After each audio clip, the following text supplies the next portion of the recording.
हमारे पिछले वीडियो में बहुपदों का योग और अंतर ये आपने सीखा। अब आज हम देखेंगे बहुपदों का गुणा। गुणा में सबसे महत्वपूर्ण बात आपको ये याद रखना होगा कि चिन्ह का परिपाटी जो होता है, जिसमें माइनस का गुणा अगर हम प्लस के साथ करें तब इसका मान माइनस मिलता है। माइनस का गुणा अगर हम माइनस के साथ करें तब इसका मान प्लस मिलता है। प्लस का गुणा अगर माइनस के साथ करें तब इसका मान माइनस मिलता है।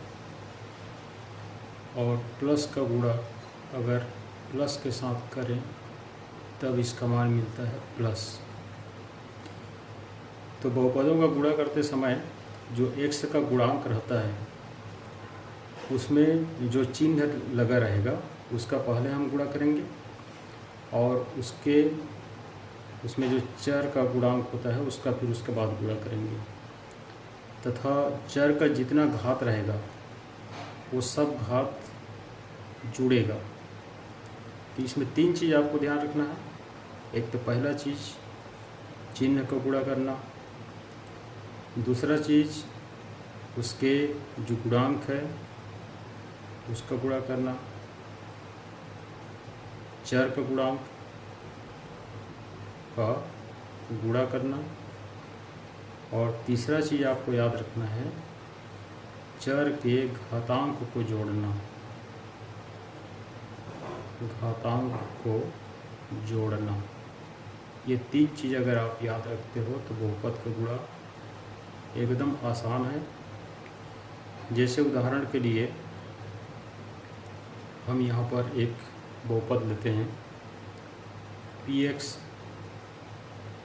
इसका मान है मान लीजिए 3x² और प्लस 5। एक दूसरा बहुपद लेते हैं qx, मान लीजिए इसका मान है 9x + 2। अब इस दोनों बहुपद का हमको गुणा करना है, तो इसलिए हम यहाँ पर लिखेंगे px × qx। चूँकि हम गुणा कर रहे हैं इसलिए पहले ब्रैकेट में ये px का जो वैल्यू है उसको रखेंगे 3x² + 5 को, और यहाँ गुणा चिन्ह है इसलिए यहाँ भी गुणा चिन्ह है, और qx का जो वैल्यू है 9x + 2 उसको दूसरे ब्रैकेट में रखेंगे। अब इसके बाद इसका जो पहला पद है 3x² उसका गुणा 9x + 2 के साथ करेंगे, तो यहाँ लिख देते हैं 3x² और फिर ब्रैकेट में 9x + 2, और जो दूसरा पद है यहाँ पर 5 उसका भी इसी 9x + 2 के साथ करने के लिए ब्रैकेट में लिखते हैं। यहाँ ये गुणा चिन्ह है आपका, यहाँ लगा सकते हो गुणा चिन्ह। अब जैसा कि हमने बताया कि चिन्ह का गुणा पहले करना है, तो यहाँ 3 के साथ प्लस है, 9 के साथ प्लस है, और प्लस का गुणा होता है प्लस, जिसको यहाँ लिखने की आवश्यकता नहीं है, अगर माइनस रहता तो लिखते। उसके बाद फिर दूसरा काम हमारा गुणांक का गुणा, तो यहाँ गुणांक है 3 और 9, ये दोनों को हम गुणा करेंगे, आएगा 27। और उसके बाद तीसरा काम है घातांक को जोड़ना। यहाँ देखिए घातांक, यहाँ 2 है x का, और यहाँ x का घात 1 है, कुछ नहीं लिखा है मतलब 1 है। यहाँ 2 और 1 इन दोनों को जब जोड़ेंगे तो 3 आएगा, 3 आएगा, तो x पावर यहाँ लिख देंगे हम 3। अब इसके बाद इसके साथ हो गया 9x के साथ। अब 2 के साथ गुणा करना है, तो 3 का चिन्ह प्लस, 2 का चिन्ह प्लस, प्लस और प्लस का गुणा प्लस, फिर 3 का 2 के साथ 6 हो गया, और चूँकि x वाली कोई पद यहाँ पर नहीं है तो यहाँ हो गया आपका x²। अब इसके बाद ऐसे ही यहाँ देखिए प्लस 5 के साथ है, प्लस 9 के साथ है, दोनों को गुणा करने पर हो गया प्लस, फिर 5 के साथ 9 का गुणा 45, और यहाँ तो x है नहीं, यहाँ केवल एक x है, तो ये हो गया x। इसके बाद ये प्लस और ये प्लस दोनों का गुणा हो गया प्लस, और 5 का गुणा 2 के साथ जब हमने किया ये मिल गया 10। ये हमारा ऑलरेडी पहले से ही मानव रूप में बन गया, पावर 3, पावर 2, पावर 1, पावर 0। अगर ये मानव रूप में नहीं रहता तो मानव रूप में हम लिखते और समान घात को एक साथ हल करते, जोड़ते या घटाते, जैसा भी चिन्ह है उसके अनुसार। ये हमारा चूँकि अलग अलग सब घात है इसलिए और यहाँ पर कोई जोड़ना घटाना नहीं है, यही इसका गुणनफल होगा।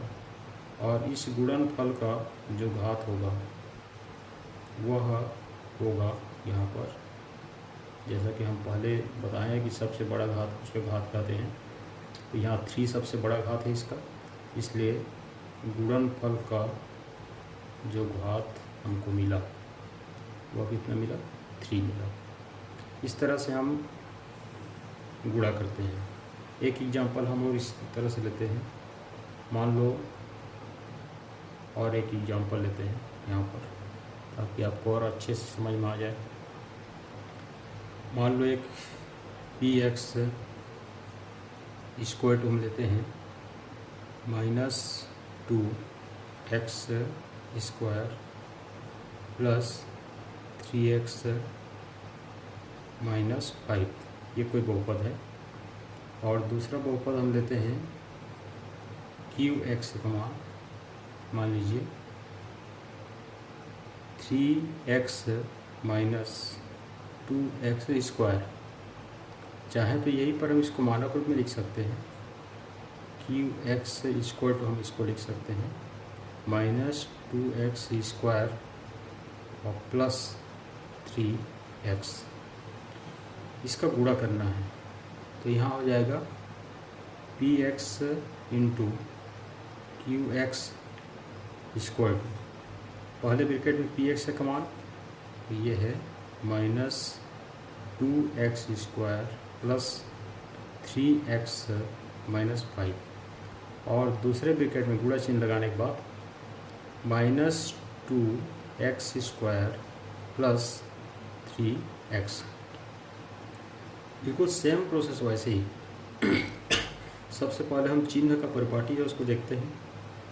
यहाँ पहले -2x स्क्वायर का गुणा करना है आपको -2x स्क्वायर प्लस 3x के साथ, फिर इसका अगला पद है प्लस 3x, तो प्लस 3x का गुणा करना है -2x स्क्वायर प्लस 3x के साथ, और उसके बाद ये अगला जो -5 है उसका भी गुणा करना है आपको -2x स्क्वायर प्लस 3x के साथ। तो यहाँ जैसा कि मैं चिन्ह की परिपाटी बोल रहा था कि ये -2 और -2 है, दोनों में चिन्ह है माइनस और माइनस। ये माइनस और माइनस को गुणा करने से आता है प्लस, तो यहाँ प्लस होगा, जिसको शुरू में लिखने की आवश्यकता नहीं होता। उसके बाद हम गुणांक का गुणा करते हैं, तो यहाँ गुणांक है 2, यहाँ गुणांक है 2, दोनों को गुणा करेंगे 4 आएगा। -2 और -2 को गुणा हो गया 4। इसके बाद घात को जोड़ना है, तो घात हमारा x स्क्वायर है, यहाँ x स्क्वायर है, इसका घात 2 है, इसका घात 2 है, तो दोनों का गुणा होने पर x पावर हो जाएगा 4। अब इसके बाद इस -2x स्क्वायर का प्लस 3x के साथ गुणा करने पर ये माइनस और प्लस, ये दोनों का चिन्ह देखिए, माइनस और प्लस का गुणा करने से माइनस आएगा, तो इसलिए हम यहाँ लिखते हैं माइनस। फिर 2 का 3 के साथ गुणा करेंगे, जो गुणांक है, गुणांकों का गुणा, तो यहाँ हो जाएगा 6, ये 2 और 3 का गुणा हो गया। फिर घात को जोड़ना, तो यहाँ x का पावर 2 है, यहाँ x का पावर 1 है, दोनों जुड़ जाएगा और यहाँ आपको मिलेगा x का पावर 3, 2 और 1 जुड़ गया, 3 आ गया, इसका पूरा हल हो गया। अब इसके बाद हम यहाँ पर ये +3 और यहाँ -2, तो प्लस और माइनस का गुणा आता है माइनस, तो इसलिए यहाँ पर हम लिखेंगे माइनस। उसके बाद 3 का 2 के साथ तो 6, और x का एक्स स्क्वायर के साथ, तो यहाँ भी घात जुड़ जाएगा, x पावर 1 है, यहाँ x पावर 2 है, तो 1 और 2 दोनों जुड़ जाएगा और ये हमको मिलेगा x पावर 3। अब इसके बाद प्लस 3x का प्लस 3x से, तो यहाँ प्लस और प्लस का गुणा, जैसे कि यहाँ प्लस हमने बताया था, तो प्लस और प्लस का गुणा यहाँ पर लिखेंगे प्लस, फिर 3 का 3 के साथ गुणा करेंगे 9 आएगा, x पावर 1 है, यहाँ x का पावर 1 है, दोनों जुड़ेगा, x का पावर 2 हो जाएगा। तो ये हमने अभी देखा 3 और 3 का मल्टीप्लिकेशन किए 9 आया और x का हो गया x स्क्वायर। अब इसके आगे -5 का -2x स्क्वायर से गुणा करेंगे, तो यहाँ माइनस और माइनस ये दोनों का चिन्ह होगा प्लस, और 5 और 2 का 10 हो गया, और फिर ये हो गया x स्क्वायर, क्योंकि यहाँ x का कोई पद है नहीं, x स्क्वायर x पावर 1 ऐसा कुछ नहीं है, केवल यही है x स्क्वायर, तो उसको हमने उतार दिया। अब इसके बाद यहाँ माइनस और प्लस ये दोनों चिन्ह का गुणा करेंगे, तो माइनस और प्लस को गुणा करने से कितना आता है, ये माइनस आता है, यहाँ लिख दिया हमने माइनस, फिर 5 का 3 के साथ गुणा करेंगे, ये होगा 15, और यहाँ पर भी x, क्योंकि यहाँ x है नहीं। इसी को एक बार और देखिए, यहाँ पर माइनस और माइनस का गुणा, माइनस और माइनस का होता है प्लस, इसलिए हमने यहाँ लिखा प्लस, 2 और 2 का 4, x पावर 2 पावर 2 दोनों पावर जुड़ गया, पावर 4 हो गया। इसके बाद माइनस और प्लस का गुणा करने से माइनस आ गया, 2 का 3 के साथ गुणा किए हमने 6 आया, और x स्क्वायर और x पावर 1, तो पावर 2 और पावर 1 दोनों हो गया पावर 3। इसके बाद प्लस और माइनस का यहाँ माइनस हो गया, 3 और 2 का 6 हो गया, x पावर 1 और x पावर 2 दोनों जुड़ गया, x पावर 3 मिल गया। इसके बाद प्लस और प्लस का प्लस आया, फिर 3 और 3 का 9 हो गया, और x पावर 2 हो गया। इसके बाद माइनस और माइनस का हो गया प्लस, 5 और 2 का 10 हो गया, और ये x स्क्वायर। फिर यहाँ माइनस और प्लस का माइनस हो गया, 5 और 3 का 15 हो गया, और ये हो गया x। अब यहाँ देखिए, ये पावर 4 में तो केवल अकेला ये पद है, यहाँ हमने लिख दिया 4x पावर 4। पावर 3 में ये 2 है, तो यहाँ से चाहे तो हम x पावर 3 को बाहर निकाल सकते हैं, या डायरेक्ट भी हम इसको प्लस कर सकते हैं। तो -6 और -6 दोनों को हो जाएगा -12, जोड़ दिया हमने, -12 दोनों माइनस चिन्ह है इसलिए जोड़ दिया, x पावर 3। यहाँ +9 और +10 दोनों में प्लस है, ये भी जुड़ेगा, लेकिन ये प्लस में आएगा, और ये होगा 19x स्क्वायर।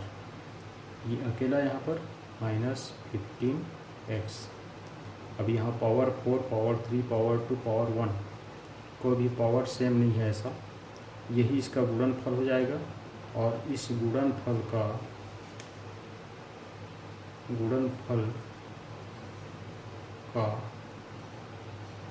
घात, सबसे बड़ा घात यहाँ 4 है, ये 4 इसका घात हो जाएगा। तो इस तरह से हम गुणा करते हैं, और गुणा करने के लिए हमेशा क्या होता है कि इसमें सबसे पहले उसके चिन्ह को हम देखते हैं, उसके बाद गुणांकों का गुणा करते हैं, और उसके बाद घात को, चर के घात को जोड़ते हैं। अब इसके बाद कक्षा 10वीं में आ जाते हैं। कक्षा 10वीं में जैसा कि हमें भाग को देखना था, बहुपदों का भाग, बहुपद का भाग। वास्तव में भाग करने की आवश्यकता कब पड़ती है, ये सोचने का विषय है। एक उदाहरण हम लेते हैं, उसमें काफ़ी आसानी से आपको समझ में आ जाएगा कि हम भाग करने की आवश्यकता हमको क्यों पड़ती है। जैसे एक उदाहरण है, यदि किसी आयत का क्षेत्रफल दिया हो, यदि किसी आयत का क्षेत्रफल 40x स्क्वायर वर्ग मीटर है, तथा उसकी एक भुजा, अब ये एक भुजा लंबाई भी हो सकती है, चौड़ाई भी हो सकती है। मान लो ये लंबाई है, ये मान लो 10x मीटर है। तो आयत की चौड़ाई ज्ञात करो। तो आयत की चौड़ाई ज्ञात कीजिए। यहाँ आपको आयत का क्षेत्रफल दिया है 40x² वर्ग मीटर, उसकी लंबाई दी गई है 10x मीटर, और हमें ज्ञात करना है उसका चौड़ाई। आप जानते हो कि आयत का जो क्षेत्रफल होता है वह लंबाई गुणी चौड़ाई के बराबर होता है। तो इसका अगर हम हल करें तो यहाँ लिख सकते हैं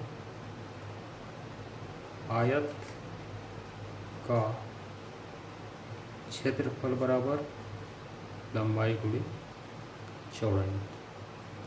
यहाँ हमें क्षेत्रफल दिया है 40x²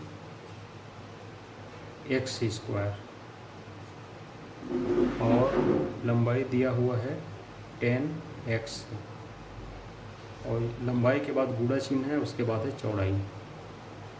यही चौड़ाई हमको याद करना है। तो चौड़ाई याद करने के लिए इस 10x को हमको ट्रांसफ़र करना पड़ेगा, पक्षांतर करना पड़ेगा। यहाँ लेफ्ट साइड में 40x² है। जब हम ये 10x को राइट हैंड साइड से लेफ्ट हैंड साइड में लाएंगे तो 10x हो गया नीचे, और यहाँ बच गया चौड़ाई। ये गुणा चिन्ह है दोनों के बीच में, इसलिए जब इसको पक्षांतर करेंगे तो ये भाग में आ जाएगा, बटा के नीचे आ जाएगा।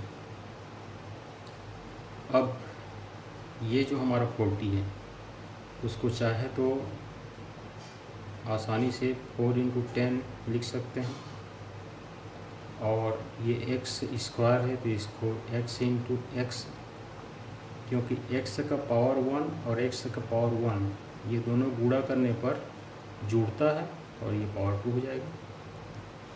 और नीचे है हमारे पास 10x, और ये है आपका चौड़ाई। यहाँ ये दोनों x कट गया, ये दोनों 10 कट गया, बच गया 4 और x। इस तरह से हमको इसको चौड़ाई मिला इसका 4x मीटर। चौड़ाई का मात्रक होता है मीटर, लंबाई का मात्रक मीटर होता है, और आयत का जो क्षेत्रफल होता है उसका मात्रक होता है वर्ग मीटर। तो यहाँ इसलिए हमने 4x मीटर लिखा, यहाँ मीटर लिखना आवश्यक है। तो बहुपद का हमने भाग दिया। आप यहाँ पहचान रहे होंगे कि ये बहुपद जो है वह एक पदी बहुपद है, और जिससे हम भाग दे रहे हैं 10x से, ये 10x भी एक पदी बहुपद है। किसी भी एक पदी बहुपद को एक पदी बहुपद से भाग देने पर हमको उसका भागफल एक पदी मिलता है। और इसी तरह से एक एग्जांपल हम भाग का ले लेते हैं। जैसे मान लीजिए हमको 10x² या 10 की जगह में 18 ले लो, 18x² प्लस 9x, ये कोई बहुपद है, और इसको 3x से भाग करना है।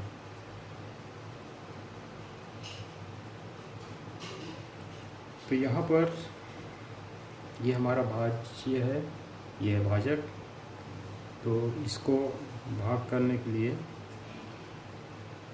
हम यहाँ लिखेंगे 18x² plus 9x upon 3x। यहाँ 3x है, तो चाहे तो हम यहाँ से 3x को कॉमन निकाल सकते हैं अगर निकलता है तो, या फिर ये जो द्विपदी हमारा बहुपद है उस दोनों पद के साथ ये 3x को अलग अलग लिख देंगे। तो 18x² upon 3x plus 9x upon 3x। ये जो 3x है दोनों पद के साथ हो गया। पहला पद 18x² के साथ हो गया अपॉन 3x, और ये प्लस को लिखने के बाद अगर माइनस रहता यहाँ पर तो हम माइनस लिखते 9x अपॉन 3x। अब यहाँ ये जो हमारा 18 है उसको चाहें तो ठीक इसी तरह से हम लिख सकते हैं 3 × 6, क्योंकि 6 × 3 का मान 18 होता है, और x × x, x और x का गुणा करने पर x² मिलेगा। यहाँ है 3x प्लस इसी तरह से 3 के रूप में अगर हम इसको लिखना चाहें तो 3 × 3 9 हो गया, और ये है x और यहाँ पर 3x। ये दोनों x कट गया, ये दोनों 3 कट गया, यहाँ पर दोनों x कट गया, और यहाँ दोनों 3 कट गया, और इस तरह से हमको इसका मान मिला 6x प्लस 3। ये इसका भागफल है। तो ये भागफल को देखिए, इस भागफल में दो पद हैं, एक 6x है, दूसरा है 3। ये द्विपदी बहुपद है। तो इससे हमने ये सीखा कि किसी भी द्विपदी बहुपद को अगर हम एक पदी बहुपद से भाग दें तब हमको उसका भागफल द्विपदी बहुपद के रूप में प्राप्त होता है, और किसी भी एक पदी बहुपद को अगर हम एक पदी बहुपद से भाग देते हैं तो उसका भागफल हमको हमेशा एक पदी बहुपद के रूप में मिलता है। ये भाग करने का एक विधि हो गया।